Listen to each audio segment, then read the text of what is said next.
Here we go, ASICS Hyperspeed arriving in the studio. Butter that bread, oh my.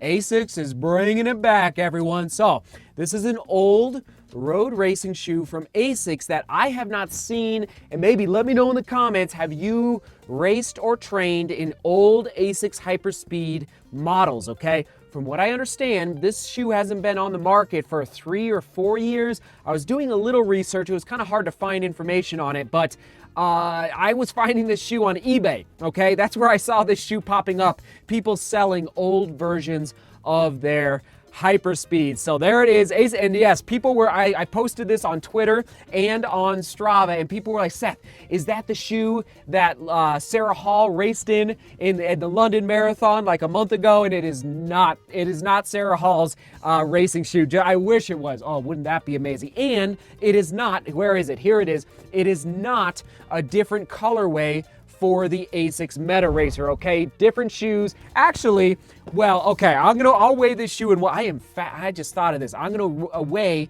the Meta Racer versus the Hyperspeed. All right, so let's dive into it. Here we go, ASICS Hyperspeed, 5mm drop, and again, because this shoe is so new to the marketplace, I couldn't find the exact stack height, and I was gonna measure it with my gauge here, but sure enough, it's been sitting out in the cold here in the studio and the battery died. So I can't even measure it. My guess is 25 in the heel, 20 in the forefoot, or maybe 26 and 21, but it is a 5mm drop from heel to toe for the ASICS Hyperspeed. For weight, we're looking at 6.3 ounces in women's size 8, men's size 9, 7.4 ounces. And yes, let's put it on the scale. I believe it's looking like 6.6 ounces in my size. 6.6 in my size. So there is my score for the weight. Solid score. Oh man, anything under 7 ounces in my size is a really good weight. For that upper, we're looking at a thin mesh upper that I believe this type of sewing, whatever the process is called that they use when they're creating the shoe, the JACQUARD, okay? JACQUARD mesh. I gotta say, the breathability of this shoe is unbelievable. If you live in a hot area, a humid area, like ASICS spent some serious time engineering this JACQUARD mesh upper, if that's the right word that I'm using. Okay, there it is on your screen. I just love how they constructed this upper, especially through the toe box. Let's check out the heel counter. There it is. Stout, but not crazy stout, okay? I can bend it, but it's not completely loosey-goosey for a shoe that you would expect, 6 ounces. You'd almost expect that heel counter to be a little more flexible, okay? Tongue, not gusseted. I always like a gusseted tongue. This one is not. Overall score, though, for the upper is nice and high, 8 out of 10. Again, most of it getting back to the engineering that they used for this upper. Okay, moving on to that midsole. Simple EVA midsole, okay? It's not flight foam like, yes, the Meta Racer. Oh yeah, I was gonna throw this on the scale for you. Let's see what the Meta Racer is in my size.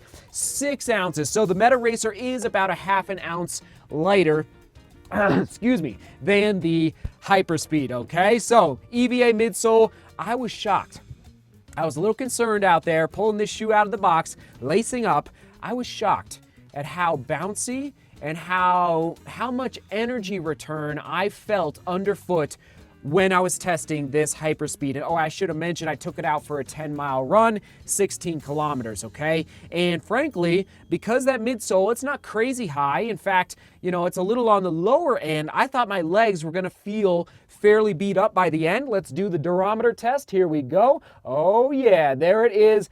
It's forgiving. The midsole is forgiving. And let's do this. Yep, there's the dance. Do a little dance. Here we go.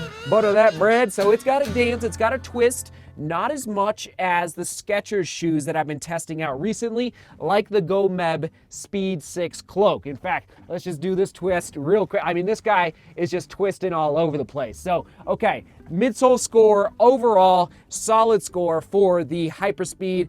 Pleasant ride out there. Just a really pleasant ride for this shoe. On that outsole, it's the beginning, the beginning of a decoupled groove. I'm not sure what they're thinking. Yeah, it's kind of like the Meta Racer. So I gotta say, ASICS, I wish that this the beginning of a decoupled groove through the heel was more pronounced.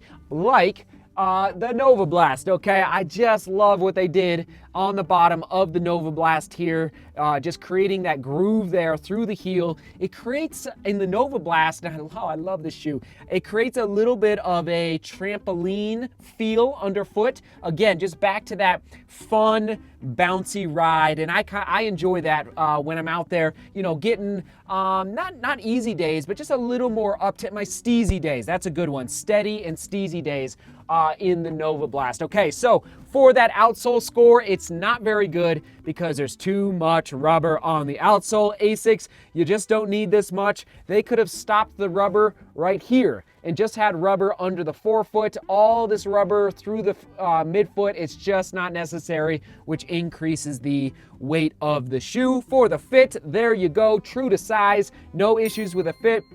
As far as the length of the shoe, I will say the thumb test, it felt a little snug. I'm okay with that for a racing shoe or a faster workout shoe. I like a snug fit, but just keep that in mind. The thumb test was leaning more in the direction of snug through the toe box, no issues through the midfoot, no issues with the width of the heel or the heel pocket there at the back. For my comfort score, solid comfort score. Again, shocked by the ride of the midsole, and then the upper, even though it's not, man, I mean, it's not crazy plush, but they just really nailed this upper, which is why my score is so solid for the comfort. For my positive, it is the energy and the ride of the midsole. My drawback is that outsole, okay? Just reducing the rubber could, now this will impact the durability prediction. So 350 miles, the reason it's not higher is because I do think that this midsole is gonna compress sooner rather than later, meaning the reason this durability prediction is not 450 miles or 500 or 600 is because, you know, it's pretty easy for me to stick my thumbs into that midsole, that EVA midsole foam. So there's my score for the durability prediction. I'm pleased with it overall for the durability. How will I use this shoe moving forward? Who is it best for? We're gonna go with tempo days for me. And who is it best for? Whoa, winner, chicken dinner, 10K road racers on a budget.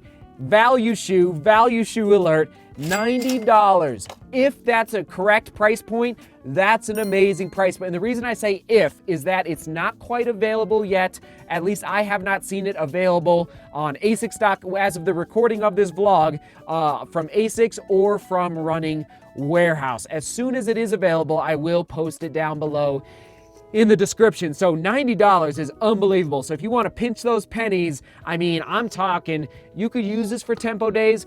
You could use it for 5K, 10K road racing. I'd probably choose a different shoe for 5K road racing, something just a little bit lighter. Since you're going a shorter distance, you want a lighter shoe so you can have a faster turnover, but for 10K road races. And then I wouldn't use this shoe for a half marathon. It wouldn't be my first choice because I'd want just a little more stack height to help protect the legs over 13 miles. And when I say tempo days, for me, how I will use this shoe, I'm talking about 6 to 8 mile tempo days. I probably, you know, I did 10 miles in it and it was fine, but I wouldn't want to go much further than 10 miles in this ASICS Hyperspeed. And yes, there's some other shoes to buy. I'm putting in a similar category to the shoe as far as price point, use of the shoe in your training regimen, and there you go. I mean, there's some really good options out there right now, but ASICS